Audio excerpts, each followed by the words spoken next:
ठरलं तर मग या मालिकेच्या येणाऱ्या भागामध्ये आता मात्र मधुभाऊंच्या कडून एक खूप मोठा गौप्यस्फोट होणार आहे.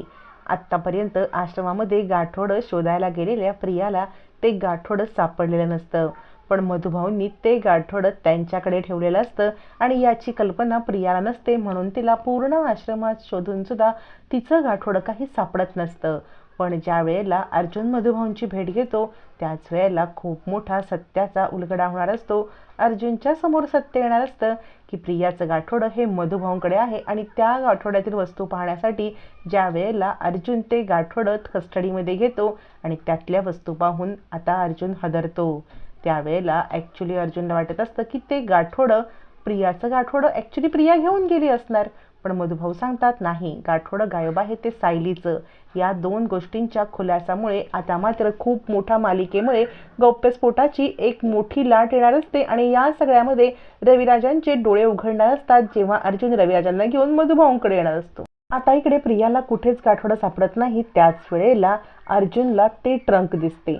ती ट्रंक आता अर्जुन पाहतो आणि विचार करतो कदाचित या ट्रंकमध्ये काहीतरी आपल्याला पुरावा सापडेल, म्हणून ती ट्रंक ओढण्याचा प्रयत्न करतो. पण ते ट्रंक काही केल्या ओढली जात नसते. सायली म्हणते सर कदाचित ना ती खालून गंजली असेल आणि कशात तरी अडकली असेल, आपण ना व्यवस्थित हे बाजूचा बेड आहे ना त्याच्यावर बाजूला करून मग ही ट्रंक काढूया. असं म्हणत दोघंजण आता तो बेड बाजूला सरकवून ती ट्रंक काढण्याचा प्रयत्न करत असतात. तेवढ्यात अर्जुन आणि सायलीचं लक्ष बाहेर असलेल्या एका गोष्टीकडे जातं आणि ते दोघंजण हादरतात. इकडे तोपर्यंत अर्जुन म्हणत असतो एक काम करूया, ही ट्रंक ओढूया, पण तेवढ्यात सायलीचं लक्ष बाहेर जातं. ट्रंक काही निघता निघत नसते आणि बाहेर पोलिसांची गस्त असते. पोलिसांची गस्त असल्यामुळे आता इकडे दोघांना ते सगळं टाकून बाहेर पडायला लागतं आणि तेवढ्यात प्रिया वाचते खरी, पण तिथून ती निघून जाते. आता मात्र कोणालाही, ना सायलीला ना प्रियाला, दोघींनाही गाठोडं काही सापडत नाही, ना आता कोणता दुसरा क्लू सापडत. पण तेवढ्यात पोलीस आल्यामुळे अर्जुन आणि सायलीला तिथून बाहेर पडायला लागतं. दोघे जण खूप घाबरतात कारण अचानकपणे कोणताही क्लू भेटत नाहीये आणि तेवढ्यातच पोलीस, म्हणून दोघं जण बाहेर येऊन पेंढ्यामध्ये लपतात. पोलीस आता इकडे तिकडे पाहायला लागतात आणि त्या पेंढ्यावरती काठीचे वार करतात. कोण आहे रे तिकडे? मग अर्जुन ते वार आपल्या पाठीवरती झेलतो आणि सायलीला वाचवतो. सायली विचार करते माझ्यासाठी आणि मधुभाऊंसाठी अर्जुन सर किती काही करतायत. खरंच अर्जुन सरांच्या याला सलाम आहे. माझ्यामुळे त्यांना इतका त्रास होतोय. पोलिसांचे काठीचे वार अर्जुन झेलतो आणि हू की चूक करत नाही. सायलीच्या डोळ्यातून अश्रू येत असतात. इकडे प्रिया घरी येते, पण तिला कोणत्याही प्रकारचा पुरावा काही सापडत नाही. मग मात्र प्रियाला आता मात्र काय करावं कळत नसतं. पुन्हा आश्रमात जावं तर पुन्हा पोलिसांच्या ताब्यामध्ये, तर या सगळ्यामध्ये कुणालाही गाठोडं मिळतच नाही. मग आता अर्जुन चैतन्याची भेट घेतो. चैतन्य म्हणतो काय झालं? यावरती अर्जुन म्हणतो आम्ही आश्रमात गेलो होतो, पण तिथे कोणत्याही प्रकारचं गाठोडं काही सापडलंच नाही. चैतन्य म्हणतो काय ही गडबड झाली? अर्जुन म्हणतो मला मधुभाऊंची भेट घ्यायला लागेल. अर्जुन पुन्हा एकदा मधुभाऊंची भेट घ्यायला येतो. मधुभाऊ म्हणतात काय झालं जावई बापू, म्हणजे सायलीच्या आई वडिलांचा काही पत्ता लागला का? अर्जुन म्हणतो मधुभाऊ तुम्हाला मी एक महत्त्वाची गोष्ट विचारायला आलो. म्हणजे ना खरं तर तुम्हाला हे सांगावं की सांगू नये हे मला कळत नाहीये, पण आम्ही लपून छपून मी आणि सायली आश्रमात गेलो होतो. आश्रमात गेलो असता तिकडे ना त्यावेळेला आम्हाला असं काहीही सस्पिशियस सापडलं नाही, पण तुम्ही आठवून सांगा ना की सायलीचं गाठोडं हे तुम्ही कुठे ठेवलं होतं? म्हणजे या सगळ्या ह्याच्यामध्ये गाठोडी नाहीच आहेत. म्हणजे इथे जे पुरावे आणलेत ना त्याच्यामध्ये 2 गाठोडी गायब आहेत, एक म्हणजे सायली आणि प्रियाचं. पण प्रियाचं गाठोडं कदाचित ती घेऊन गेली असेल ना? मधुभाऊ म्हणतात नाही नाही, पण प्रियाचं गाठोडं प्रिया घेऊन जायला ज्या वेळेला हे सगळं घडला ना प्रकार, त्यावेळेला आश्रम सील झालं होतं. मग आश्रम सील झाल्यावरती प्रियाचं गाठोडं प्रियाला कोण देईल? नाही, ही दोन्ही गाठोडी असायलाच पाहिजेत. मग मधुभाऊंना आठवतं आणि ते म्हणतात हो मला आठवत आहे की मी ही दोन्ही गाठोडी वेगवेगळ्या ठिकाणी ठेवलेली होती आणि त्या ठिकाणामध्ये मी तुम्हाला सांगू शकतो की आश्रमामध्ये ते गाठोडं कुठे आहे. आता प्रियाचं गाठोडं प्रियाने लपवलेलं मधुभाऊंना सापडून मधुभाऊने ठेवलेलं असतं, त्यामुळे मधुभाऊंना ते माहिती असतं आणि सायलीचं गाठोडं त्यांनी सेपरेट ठेवलेलं असतं, ते पण त्यांना माहिती असतं. मग दोन्ही गाठोड्याबद्दल अर्जुनला मधुभाऊ माहिती सांगतात. पण यामध्ये अजून एक गोष्ट घडलेली असते की प्रियाचं गाठोडं जरी प्रियाकडे नसलं तरी सायलीचं गाठोडं प्रिया घेऊन गेलेली असते. त्यामुळे आता मधुभाऊ त्या ठिकाणाचं योग्य वर्णन करतात आणि म्हणतात इथेच प्रियाचं गाठोडं आहे आणि तुम्ही प्रियाचं गाठोडं नक्कीच शोधा आणि ते रविराज किल्लेदार यांना देऊन टाका ना, म्हणजे त्यांना गोष्टी तरी कळतील. यावरती अर्जुन म्हणतो नाही मधुभाऊ, काहीतरी गडबड आहे.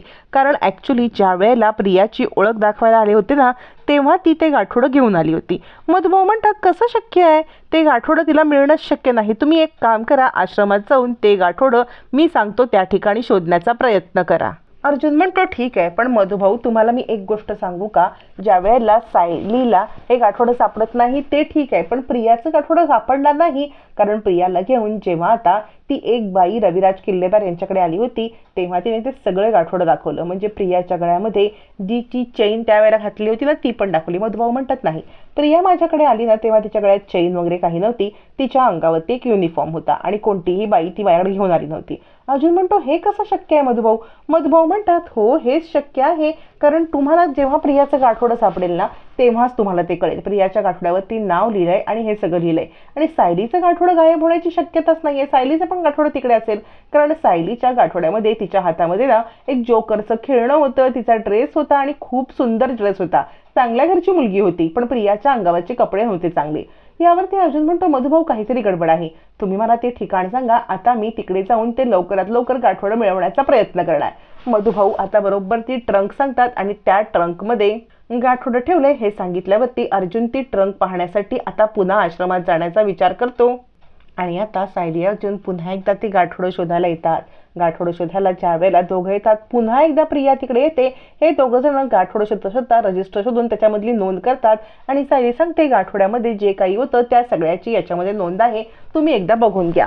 पण या नोंदमध्ये बघितल्यावरती प्रियाच्या गाठोड्यामध्ये युनिफॉर्म असतो आणि नेमकी प्रिया तिकडे आलेली असते. प्रिया बघते आणि तिचे आता धाबे दणाणतात, कारण अर्जुन सायली समोर सत्य आलेलं असतं की प्रियाच्या गाठोड्यामध्ये युनिफॉर्म आहे आणि कोणत्याही प्रकारचा फॉक नव्हता. आता मात्र प्रिया गडबडते आणि प्रिया विचार करते काहीतरी आता गडबड होईल आणि माझं सत्य बाहेर पडेल. आणि तोपर्यंत सायलीला इकडे गाठोडं सापडतं.